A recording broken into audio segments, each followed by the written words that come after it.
அருகில் வந்து நான் சேலை நதி ஓரமாய் நீந்தி விளையாடவா?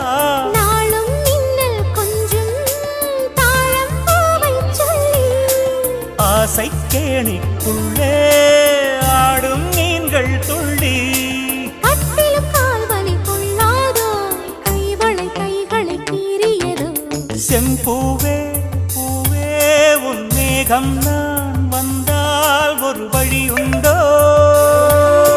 சாய்ந்தாடும் சங்கில் துளி பட்டாலும் முத்தாகிடும் முத்துண்டே. देखो तेरे दुख भी ये मारे कितने लोगों तेरी बोलती चल चल चल डब्बा चल ये दुकान में तुझी ये पाग तो पर रहा இந்த